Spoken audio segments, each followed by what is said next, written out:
students, welcome to online classes of Convergence Academy. Myself Mamta Soni, faculty of science. तो अपना जो previous video था 9th class में, इसमें अपना चैप्टर था एटम एंड मॉलिक्यूल्स, जिसमें हमने अपने जो प्रीवियस जो भी टॉपिक्स थे वो हमने स्टडी कर लिए थे। रिमेनिंग पॉइंट्स जो है वो हम आज स्टडी कर रहे हैं। अपना जो रिमेनिंग पॉइंट्स है वो है अपना molecules of compound and next point है what is ion and next अपना जो फाइनल पॉइंट होगा वो होगा मॉलिक्यूलर मास। आज हम इन तीनों पॉइंट्स के बारे में स्टडी करेंगे। तो सबसे पहले पॉइंट आता है अपना मॉलिक्यूलर ऑफ कंपाउंड कि मॉलिक्यूल्स ऑफ कंपाउंड का मतलब क्या होता है।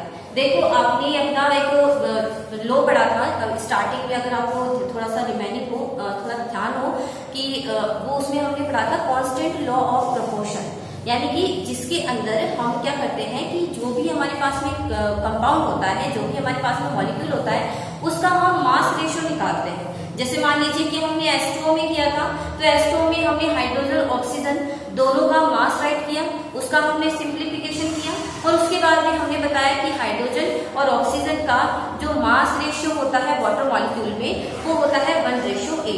कितना होता है? 1:8। अब हम आज पढ़ रहे हैं किसमें? कंपाउंड में, कि कंपाउंड के अंदर जो एलिमेंट्स जो एटम्स होते हैं उनका मास रेशियो हम कैसे सॉल्व करते हैं। तो हम क्या निकालेंगे? सबसे पहले तो हम इसकी डेफिनेशन देख लेते हैं कि इसकी डेफिनेशन क्या होगी मॉलिक्यूल्स ऑफ कंपाउंड की। तो हम इसमें स्टडी करेंगे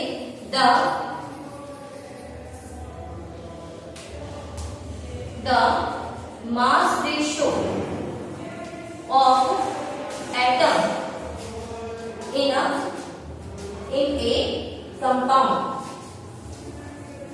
in a compound is known as molecules of compound,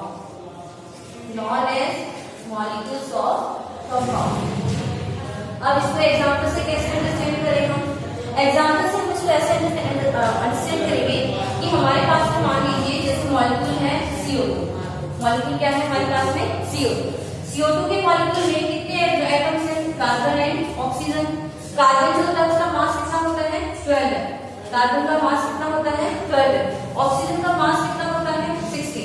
अब 12 और 16 का जब हम सिंप्लीफिकेशन करेंगे तो 12 और 16 का सिंप्लीफिकेशन क्या होगा? इसमें आ जाएगा कितना? 3। इसमें कितना आ जाएगा? 4। कितना हो जाएगा? 3:4। तो ये क्या है? ये है इस मॉलिक्यूल का मास रेशियो। क्या है ये? Mass ratio. और इसी मास रेशियो को हम क्या कहते हैं? इसी मास रेशियो को हम कहते हैं मॉलिक्यूल ऑफ कंपाउंड। यानी कि कंपाउंड में कितने मॉलिक्यूल्स कितने मास में प्रेजेंट है, उनका मास कितना है, उसको हम कहते हैं मॉलिक्यूल ऑफ कंपाउंड। इसके अलावा जैसे आपने वाटर मॉलिक्यूल का हमने पहले से ही स्टडी कर रखा है, अमोनिया का भी हमने पहले से ही स्टडी कर रखा है। अमोनिया का क्या होता है उसको हम स्टडी कर लेते हैं। जैसे ये अमोनिया है, अमोनिया में कितने एटम्स हैं? 2, एक नाइट्रोजन और एक हाइड्रोजन, यानी हाइड्रोजन का नंबर कितना है? 1। हाइड्रोजन का कितना है? 3।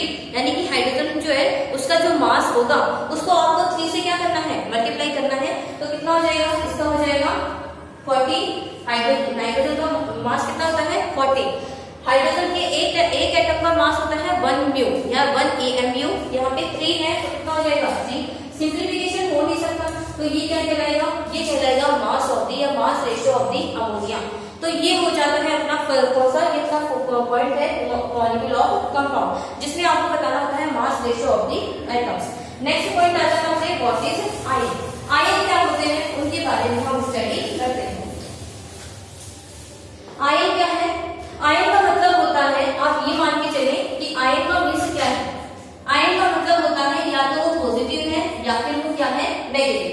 अब ये पॉजिटिव और नेगेटिव बने कैसे, इनका फॉर्मेशन कैसे हुआ, उसे हम स्टडी करते हैं कि पॉजिटिव और नेगेटिव कैसे बनते हैं। जैसे मान लीजिए कोई भी एटम है, क्या है? एटम। किसी भी एटम पे अगर कोई चार्ज नहीं है उसे हम न्यूट्रल एटम कहते हैं। क्या कहते हैं उसको? Neutral atom. अब इस एटम पे अगर कोई चार्ज नहीं है तो वो न्यूट्रल है। जैसे मैंने कह दिया Na, तो Na पे अभी फिलहाल कोई चार्ज नहीं है तो ये क्या है? एक न्यूट्रल एटम है। मैंने कह दिया क्लोरीन, तो क्लोरीन पे फिलहाल अभी कोई चार्ज नहीं है तो मैंने कह दिया ये न्यूट्रल एटम है। क्लियर है बच्चों को?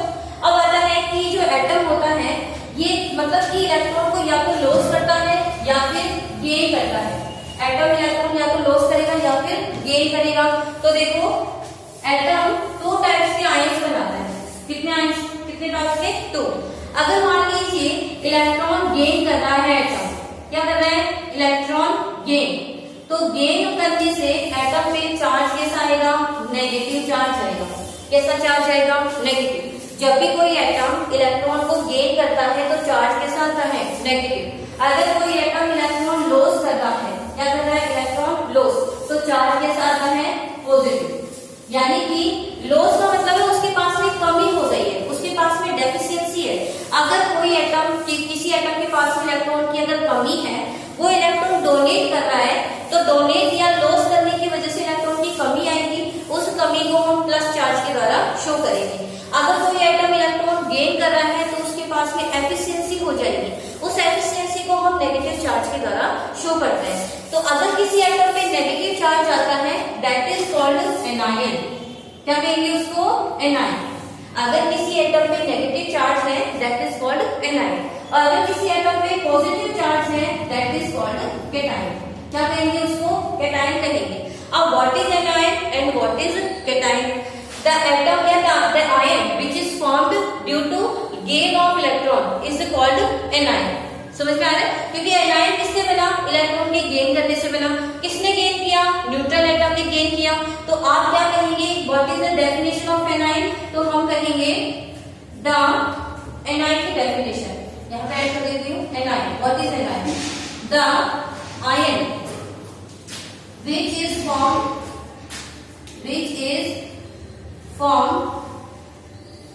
due to gain of electron in a outermost orbital. ये भी काफी इंपॉर्टेंट है। outermost orbital is called anion. कोई भी एटम चाहे इलेक्ट्रॉन गेन करे चाहे इलेक्ट्रॉन लॉस करे, कहां से करेगा? आउटर मोस्ट ऑर्बिटल से करेगा। फॉर एग्जांपल क्लोरीन, क्लोरीन के पास में 17 इलेक्ट्रॉन्स होते हैं। इसका इलेक्ट्रॉनिक कॉन्फ़िगरेशन K-M-M 2 8 7। अब देखो इसका इलेक्ट्रॉनिक कॉन्फ़िगरेशन आपको समझा दिया था, प्रीवियस वीडियो हमारा बन चुका है इलेक्ट्रॉनिक कॉन्फ़िगरेशन पे। तो ये जो हमारा लास्ट वाला जो ऑर्बिटल होता है उसको हम आउटर मोस्ट ऑर्बिटल कहते हैं। तो मैंने अपने जो हमारा जब हम 4th चैप्टर हमने स्टडी किया था, तो वहां पे मैंने आपको इलेक्ट्रॉनिक डिस्ट्रीब्यूशन के लिए वीडियो बनाया था, बोरगरी रूल का। उस बोरगरी रूल में मैंने आपको क्या स्टडी करवाया था कि बोरगरी ने ये कहा था कि अगर किसी एटम के लास्ट ऑर्बिटल में अगर 7 इलेक्ट्रॉन्स है तो वो इलेक्ट्रॉन क्या करेगा? गेन करेगा, क्योंकि अपने लास्ट ऑर्बिटल में हर ऑर्बिटल कितने इलेक्ट्रॉन रखना चाहता है? 1 इलेक्ट्रॉन। तो यहाँ पे इलेक्ट्रॉन्स कितने रखेगा वो? 1 इलेक्ट्रॉन्स में 1 इलेक्ट्रॉन्स की क्या है? डेफिशिएंसी। तो इलेक्ट्रॉन क्या करेगा? गेन कर लेगा। तो 1 इलेक्ट्रॉन गेन कैसे करेगा? ये क्लोरीन है, ये 1 इलेक्ट्रॉन को एक्सेप्ट करेगा और क्या बना देगा? Chlorine negative. तो इसको हम क्या कह देंगे? एनायन। इसके पास में पहले इलेक्ट्रॉन कितने थे? 17। 1 इलेक्ट्रॉन को एक्सेप्ट कर लिया, 1 इलेक्ट्रॉन इंक्रीज हो गया। Cl नेगेटिव के पास में इलेक्ट्रॉन कितने हो गए? 18। तो इसे हम क्या कहते हैं? Anion formation. कहने का मीन्स क्या है? गेन ऑफ इलेक्ट्रॉन से एटम में चार्ज के साथ है नेगेटिव चार्ज पार्टिकल को हम क्या कहते हैं? एनायन। अब what is anion? Anion means the ion which is formed due to gain of electron in outermost orbital, that is called anion. उसको आप क्या कहेंगे? एनायन कहेंगे। नेक्स्ट आता है अपने what is cation.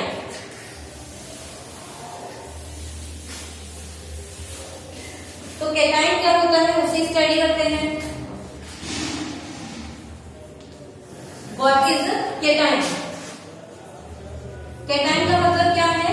The ion which is formed due to loss of electron, उसको आप क्या कहेंगे? केटायन। तो हम क्या स्टडी करेंगे? The ion which is formed due to loss of electron is called cation. Loss of electron in outermost orbital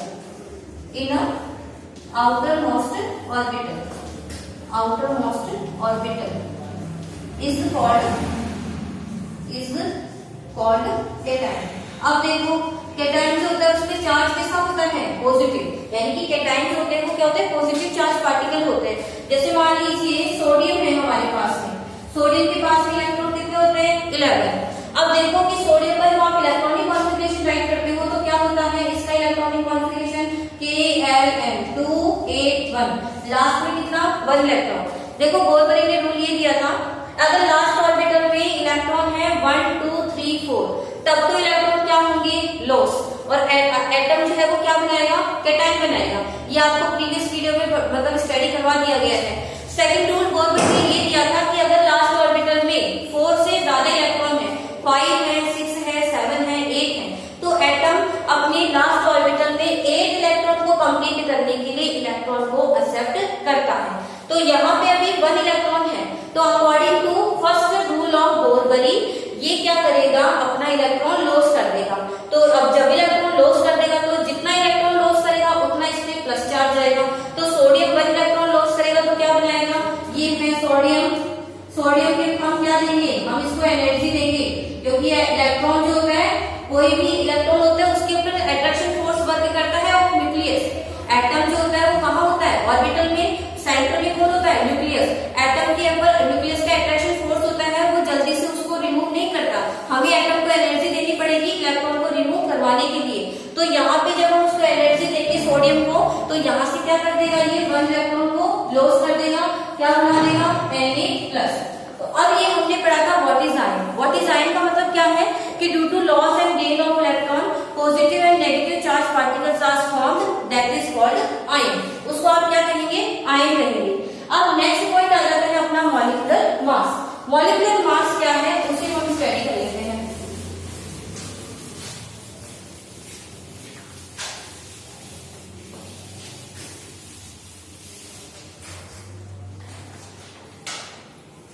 next point है अपना molecular mass. Molecular mass, molecular mass देखो हम कैसे सॉल्व करते हैं। आपके पास में जो भी एटम दिया हुआ है उस मतलब किसी भी मॉलिक्यूल में जितने नंबर ऑफ एटम है उन सबका जो मास है, एटॉमिक मास, उनका जो टोटल होगा उसे ही आप क्या कह देंगे, मॉलिक्यूलर मास। तो मॉलिक्यूलर मास का मतलब क्या होता है, the sum of atomic mass of atoms which is present in a molecule, that is called molecular mass. जैसे मैंने कह दिया आपको NaCl तो कोई मॉलिक्यूल है, क्या है ये, मॉलिक्यूल। अब इसमें देखो कितने कंपाउंड है, इसमें कितने एटम्स है, 2, एक सोडियम और एक क्लोरीन। तो सोडियम जो है कितना है, 1, क्लोरीन कितना है, 1। सोडियम का एटॉमिक मास कितना होता है, 23। तो यहाँ पे देखो नंबर ऑफ सोडियम 1, एक सोडियम का एटॉमिक मास कितना होता है 23 प्लस क्लोरीन कितना है 1, एक क्लोरीन का एटॉमिक मास कितना होता है 35.5। इन दोनों का हम करेंगे 30, तो इसको मल्टीप्लाई करेंगे तो 23 और इसको इससे करेंगे तो कितना आ जाएगा 35.5। इन दोनों को जब हम ऐड करेंगे तो कितना आ जाएगा 0.5 और इसमें हो जाएगा 8 और 6। इसका मॉलिक्यूलर मास कितना आ जाएगा 68.5 म्यू। तो ये हो जाएगा, तो इसको हम ऐड कर लेते हैं 35.5 और 23.0 कितना हो जाएगा 8 और 5, तो कितना हो जाएगा 58.5 म्यू। तो इसका मतलब ये क्या है, इसका मॉलिक्यूलर मास। मॉलिक्यूलर मास जो होता है उसको हम म्यू से रिप्रेजेंट करते हैं, किससे रिप्रेजेंट करते हैं, म्यू से। अब मान लीजिए आपके पास में कोई सेकंड एग्जांपल दे दे, सेकंड एग्जांपल आपको दिया जाए, जैसे मान लीजिए वाटर। वाटर का आप क्या निकालो, मॉलिक्यूलर मास निकालो। वाटर का क्या निकालना है आपको, मॉलिक्यूलर मास। कैसे निकालेंगे, हाइड्रोजन है, ऑक्सीजन है, कितने एटम है, मतलब एक हाइड्रोजन और दूसरा ऑक्सीजन। हाइड्रोजन के नंबर्स कितने हैं 2, तो मैं यहाँ पे ऐड कर दूं 2 हाइड्रोजन प्लस 1 हाइड्रोजन का एटॉमिक मास कितना होता है 1, तो यहाँ पे क्या आ गया 1 प्लस ऑक्सीजन कितना है 1 ऑक्सीजन का एटॉमिक मास कितना होता है 16, तो यहाँ पे क्या आ जाएगा 16। तो यहाँ पे 2 को 1 से मल्टीप्लाई किया 2, 16 को 1 से किया 16, कितना हो गया 18। और एटॉमिक मास की यूनिट क्या होती है म्यू, जिसको आप और भी क्या मेजर कर सकते हो AMU। समझ में आया सब बच्चों को। तो ये क्या है, मॉलिक्यूलर मास है। तो what is the molecular mass, molecular mass का मतलब होता है जितने भी एटम्स प्रेजेंट है, जितने नंबर ऑफ एटम्स प्रेजेंट है उनका जो एटॉमिक मास है उसका अगर हम टोटल कर दें तो वो क्या कहलाएगा, वो कहलाएगा मॉलिक्यूलर मास। तो ये आज 4 अपने 3rd पॉइंट्स थे। इससे नेक्स्ट जो पॉइंट है वो हम पढ़ेंगे एवरेज एटॉमिक मास, इस जो कि हमारे उसके बेस पे हमारे न्यूमेरिकल्स भी हैं, तो उन न्यूमेरिकल्स को हम अपनी नेक्स्ट वीडियो में सॉल्व करेंगे। So thank you for watching this video. Video की जो PDF फाइल है वो आपको डिस्क्रिप्शन लिंक से मिल जाएगी। So thank you.